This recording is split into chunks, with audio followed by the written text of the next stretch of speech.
Well, we can speak now to Kirsty Bisset, a model and friend of Reeva Steenkamp. It's been a long-running trial, far longer than it was supposed to be when it started. Kirsty, how do you feel now that the verdicts are in? It certainly has been a very, very exhausting road, and I think the last 2 days just culminated in so much. I think, like many of Reeva's friends and family, I'm feeling extremely devastated by the verdict. I'm very disappointed. I personally don't feel that the punishment has fit the crime, and I'm no lawyer. I can't speak on behalf of our legal system, but I'm personally feeling very, very disappointed by the results of the last 2 days. Yeah, I mean, the judge found Oscar Pistorius not guilty of murder. She was very clear in her explanations as to why she did that. She did find him guilty of culpable homicide, manslaughter, as we would call it here. Is there part of you that feels relieved that this phase of this long-running trial is over? Well, I wouldn't say relief is the right word. There's a whole mix of emotions going through many of us at the moment. I think more relief will come once we know what his sentence is, and once we know if he's actually going to be punished accordingly in terms of culpable homicide. So I think more relief will come in October than today. As a friend, how difficult has it been for you to watch this trial unfolding over the past few months and to hear those details about the relationship that Reeva had with Oscar Pistorius, but also the very graphic details about the nature of her death? I thankfully missed out on all of the graphic detail. I managed to dodge that. It's still difficult to refer to Reeva in the past tense. It still doesn't feel real to do so. The loss of such a beautiful woman and such a close friend it's harrowing. It's been, I can't tell you what we've all been going through. And to see it unfold on television, on social media, in the papers, it's been interesting, and it's been, a good and a bad thing, because, in a way she's been getting her voice heard, through her friends and family. And we've also, garnered a lot of insight into what actually happened, whether we've been told the truth or not. So it's been a very emotional few months, but hopefully we can all try and move forward from here. Tell us about the Reeva that you knew. Oh man, I don't think I could tell you anything that anyone hasn't said before. She was the most exquisite person, one of the most beautiful women I've ever known.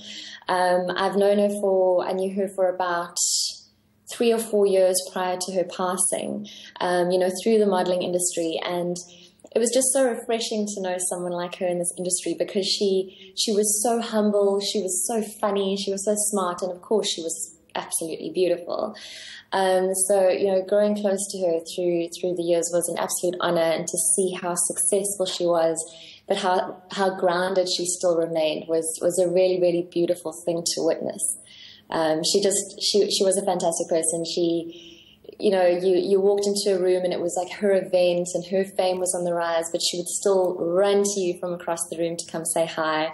That's just the person that she was. And what did you know about her relationship with Oscar Pistorius? Reeva was generally quite a private person, so I actually wasn't aware of their relationship. She didn't speak publicly about it. She didn't boast about it or anything like that. So I was unaware of what was going on, behind the scenes. And Kirsty, I mean, you said you still, to this day, find it very difficult to think of Reeva and speak of her in the past tense. Can you take us back to that night, the 14th of February 2013, when you first heard the news? Funnily enough, I was actually in Paris that day. Paris on Valentine's Day. It should have been such an amazing day.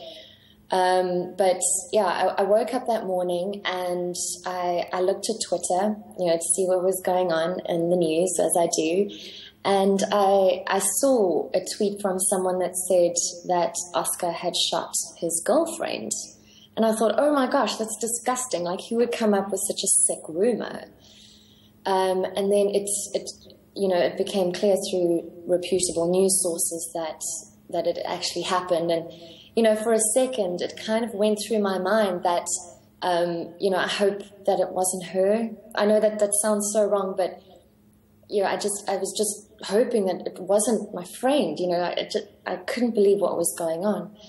And then when I found out it was, my body reacted. I was a complete mess for the rest of the day. And to walk through Paris and see her face on the screen, knowing that she just wasn't there anymore, it was very surreal. And took a very long time to sink in. You've said, I read one of your blogs, Kirsty, where you said that amongst the sort of circus of this trial and the celebrity in it, sometimes the victim can be forgotten. How would you like people to remember Reeva? She was just absolutely exquisite inside and out. And like I said on that very blog, this incident brought a lot to the fore in terms of domestic violence in South Africa. And, if they say that everything happens for a reason, I think that's exactly what Reeva would have wanted, because she was she stood very firmly for, against gender-based violence and equality in South Africa. So I think if we can take anything from this, it was raising awareness about that. And, her passing really brought that to the fore. So I'd love people to just remember her as a wonderful soul, a very kind, humble, smart soul. She was lovely. Oh, Kirsty Bisset, Reeva Steenkamp's friend, thank you very much indeed for talking to us and sharing your memories this evening.